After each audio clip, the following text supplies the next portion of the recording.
All right, I got another topic. Well, this one's not really a topic, but it kind of is a topic. And the thing is of uh, don't think, feel. Okay, so when when I was smaller, I used to play this game called Dead or Alive, right? And there's a character named Jan Lee. My cat is just being so annoying because these cats are always so nosy when anyone's doing anything slightly different. But there was a character named Jan Lee, right? And before he fights, he goes, "Don't think, feel." And for me, that always stayed in my head ever since I was little, like even to this day, right?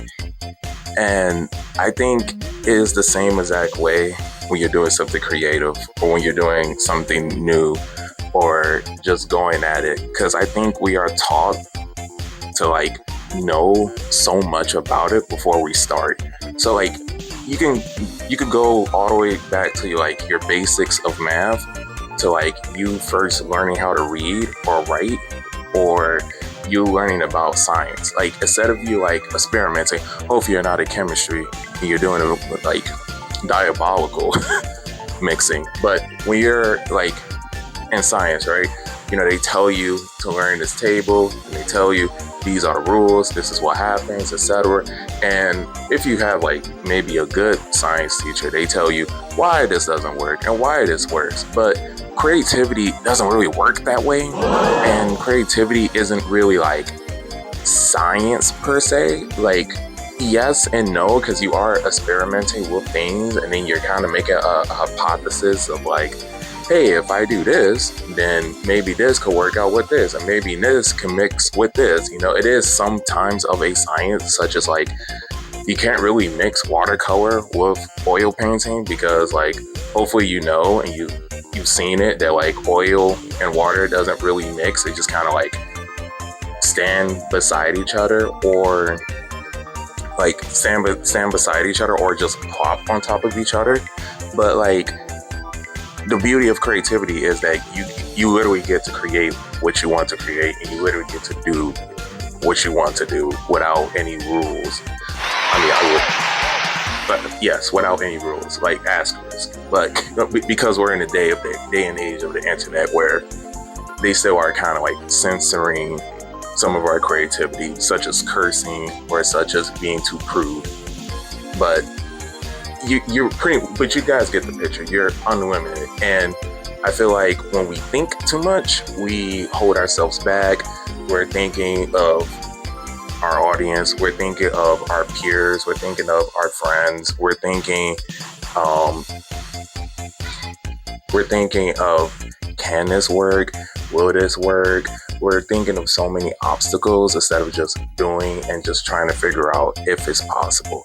Because there are so many creatives that you see to this day that pretty much made it the norm of what you see of today. I know that sounds confusing, but just hear me out for a second.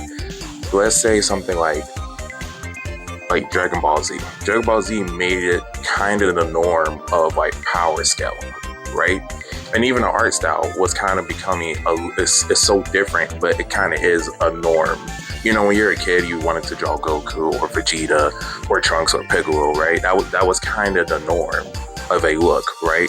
Like if we look at something like Mickey Mouse gave that norm of white gloves. Like Mario has it, right? He has the white gloves, right? Mickey Mouse has it, right? Sonic the Hedgehog has it, right? Rayman has it. This is a deep dive one, but Rystar has it. And the list goes on of characters, of mascot characters having white gloves. I was actually surprised that Crash Bandicoot does not have white gloves. Crazy enough. But I feel like those things came about of just being like, let's just give it a whirl. Let's just see if this sticks. Let's see if this works out. And I think when you, like, it's gonna sound real rude, but like when you shut the fuck up and you actually just throw things at a wall, you get something different. You get something really dope. Like, I want to show you guys something, right? So hopefully you guys can see it, but I did a painting, right? And this painting is just me just throwing things at a wall. And You guys know me. I love drawing teeth and showing gums and etc. So when I did this piece, I was so amazed because I didn't really plan it that much. I planted it maybe in 10 minutes. I planted it, and it took me maybe 3 hours to do it. It took me an hour and a half one day and an hour and a half another day to do it. So me being able to do that without much thought process really showed me that like I'm more than ready to make the art and make the choices like of creativity that I want to do, and I'm just holding myself back by waiting for the perfect moment or trying to get better at my craft. And I think that's going to be another video, but I think we'll pause it right here. Other than that, if you like the video, like and subscribe, of course. Yeah, but as you can see, my cat's doing so much. Oh gosh. But I catch you guys on another one later. Peace.